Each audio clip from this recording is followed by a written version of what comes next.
I've been a wedding photographer for nearly 10 years and I thought I'd seen it all. Trashy, beautiful, tragic, hilarious, or just bizarre. I have stories. I have the typical groom getting caught getting it on with the maid of honor, family getting into brawls, brides ODing in the bathroom, gay couples having no one attend their wedding, or worse, the one uninvited homophobic relative crashing to just be a dick stories. We're not here for the typical stories. If we were, we'd be here all day. We're here for the wedding from last October. Fall weddings are probably my favorite. If I ever get married, I'll probably get hitched in the fall. It was the parents of the bride who came to me asking for my services for a wedding in 2 weeks. The original photographer apparently up and quit on them, and they were desperate to have their darling daughter's wedding immortalized in picture format. Luckily for them, I had a clear schedule.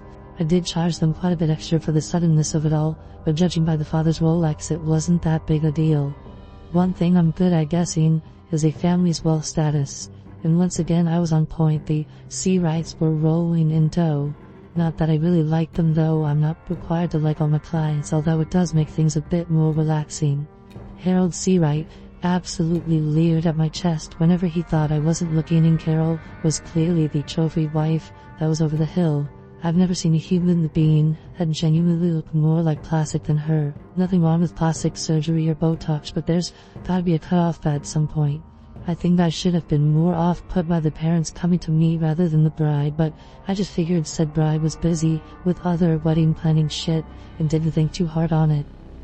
Day came and oh boy, I realized I was getting into something I didn't want to be a part of right away. First time I saw the bride, Tanya, I had a brief moment of, I don't know how old this girl is. She could have been 16, she could have just been 18, definitely not over 20 though. I've seen young marriages when it's a shotgun affair, but then I met the groom, Marcel Wingate, who was definitely no younger than 30, and Marcel was something just fell off. The man was giant for one. He towered over me, let alone Tanya, with his long, pale face and sunken eyes. He could have been fucking Lurch from the Addams Family. When he shook my hand and introduced himself, I barely repressed a shiver, but years of practice helped me to smile and act like there wasn't something slimy about all this. Tanya never said a word when she was made over for a big day. Only Carol did, chirping and twittering about, how about you make your hair a little bigger, or make her eyes pop. She has such pretty eyelashes. Luckily, Carol had to go have a smoke every 15 minutes so the makeup and hair people could have a moment after work. By the time it was all over, Tanya looked perfect. Her dress was basically a white ball gown. A tiara was placed in her strawberry blonde hair, cheeks plushing a perfect pink, but unlike most brides, she still hadn't said a word, and those weren't sure as hell tears of joy she was holding back. I'm sure you've heard about the first look photo fad. I find it great to get that perfect expression a groom makes when he sees the bride in her dress for the first time. It's usually quite cute. This was the first time I've shot a first look photo, or I truly believe it was the first time the bride and groom have actually looked at each other. Marcel did seem to have his breath taken away by his lovely bride, but her expression was less than thrilled as he took her hand and gave it a tight squeeze. My stomach turned when he leaned in for a kiss on the cheek, and she quite obviously flinched. It's time I put a pin on the myth that arranged marriages only happen in foreign countries, and only people from certain cultures take part in it. They happen all the time in the US, and more often than not it's an old man who wants a virgin bride. And by virgin, I mean it's still in fucking high school. This wouldn't even be the first one I was hired to photograph. I managed to catch Tanya alone in the room she got ready in, sitting next to the open window and twirling an unlit cigarette between her fingers. Need a light, I offered as I came in. No thanks. I don't smoke. They say it makes you feel better, right? She said, looking up at me with those doll-like blue eyes. It also gives you lung and throat cancer. I took the cigarette from her and lit it up for myself.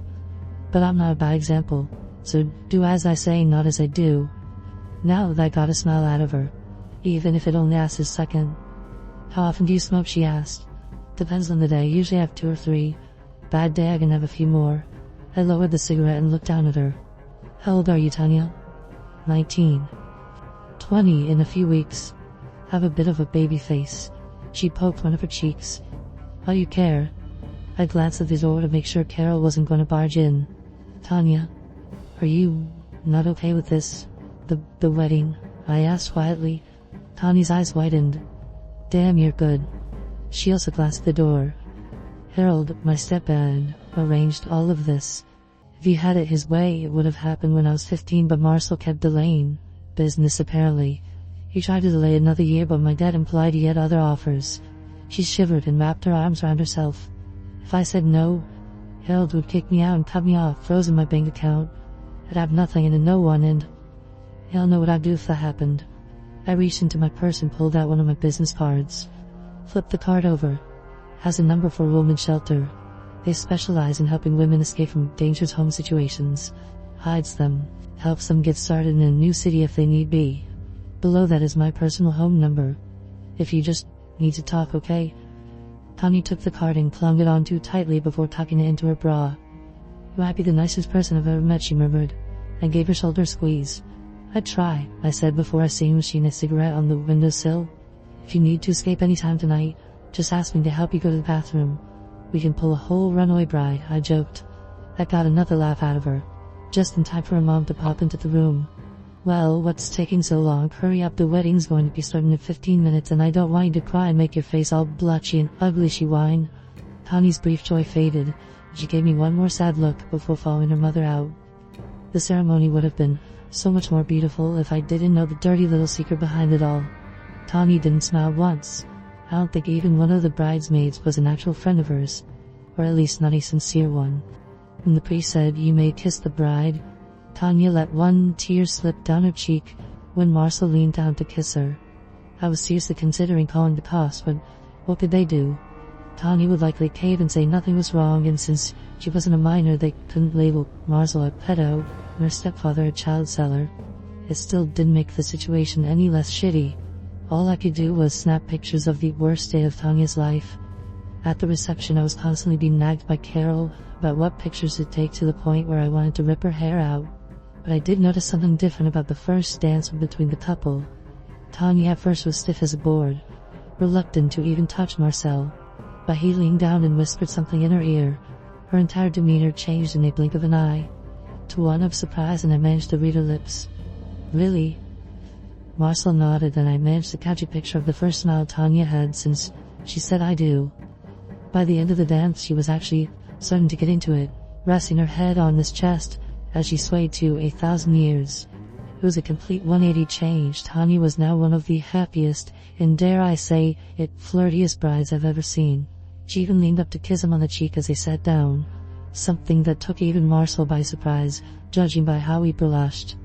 I genuinely started to wonder if Marcel slipped something into her drink to get her acting so happy when Carol started to nag me again about where her husband was. She was the kind of mother who forgot this was her child's wedding instead of her own, and she wanted pictures of her and Harold. In order to get the fuck away from her, I told her I'd go find him. He'd been hitting the open bar a little hard that night. I assumed he was in the bathroom either throwing up or cheating on his wife. It could have gone either way at that point. When I approached the men's bathroom, I heard something that sounded like gargling or swallowing. Ew. I know, but I kinda hoped to ruin this nasty bitch's day if her husband really was cheating, so I opened that bathroom door with my camera at the ready. I made eye contact with Harold. Or rather, I made eye contact with Harold's head. He was sitting in the sink, expression twisted in abject horror. The room was soaked in blood, body parts strewn around the floor. Meanwhile, Marcel had stripped out of his tuxedo and was currently swallowing Harold's arm whole. Now I was wondering if I'd had something slipped into my champagne. Humans can't just unhinge their jaw like that, each gulp taking Marcel's arm deeper down his throat. I saw the tip of Harold's finger disappear with a small wave of goodbye, and then I dropped my camera. Yes, I heard something break. No, I didn't care. I just saw the groom eat the goddamn father of the bride. Marcel's head shot up in his eyes. Before now they were a dull, watery gray, but now they are mottled brown and red with slitted pupils. I felt frozen when those eyes looked at me. "Oh, I'm terribly sorry." One moment, Marcel turned to the sink. That was free of a man's head and vomited. I heard several things clatter on the porcelain before he flushed them out and washed them off. With an embarrassed clearing of his throat, he walked up to me and pulled me into the bathroom. I thought I was dead, but instead Marcel placed several diamonds in my palm. for the camera. I didn't mean to startle you, he said. Uh-huh, I managed to get out as I stared at the literal handful of diamonds. So pay for more than a camera. Why did you devour Harold? Oh, I've wanted to do that for years. Marcel chuckled as he grabbed some paper towels to wipe off his chin. Like that would take away from the fact he was still naked and bloody in front of me. A terrible person actually tastes quite divine. He would taste absolutely terrible. The swollen nails. Meanwhile, a man who offers his own daughter as a sacrificial lamb to something he knows eats humans. He tastes like the richest cut of steak, cooked medium rare and seasoned to perfection. Jesus Christ, this twisted situation had taken on a whole now level of fucked up. Wait, he seriously? Oh, absolutely, Marcel snorted. He'd do it again. All of what happens when my stomach passes is human bone. I clutched the diamonds. You're not gonna hurt Tanya, I asked. Marcel shook his head vigorously. Oh God, no. I kept delaying the wedding in hopes that she'd manage to find a way out, but I think Harold was getting bored of my cold feet. There would be plenty of other people willing to pay for her, even if my payment would be easily thrice what others would offer. God, I was starting to feel a little dizzy. Here I was talking to a human-eating groom. I glanced out of the door and a horrible idea entered my brain. One that would surely earn Marcel's good favor and help out Tanya. So if I told Carol she could find her husband in the men's room, I asked. Marcel seemed puzzled for a second but caught on quickly. With a nod, he picked up the head and tossed it into one of the stalls. I heard it splash in one of the toilets and I almost started giggling. I was nearing hysteria. Go right ahead, I'll be waiting, he said as he kicked more limbs out of sight. I almost left when I had to ask one more question. What the hell are you? Marcel cocked his head to the side before he changed, just for a second. One moment he was a blood-soaked man, absolutely horrifying but normal. The next he was a snake, sort of. His body was gone, replaced by the body of an anaconda. But his head was still the same, minus the flick of a slim, forked tongue from his mouth. Then he was back to normal. He responded with a shrug. Funnily enough, I was hoping you'd tell me. I don't have a clue. I left the bathroom and bumped into Carol almost immediately in the hallway. Well, where is she? She snapped.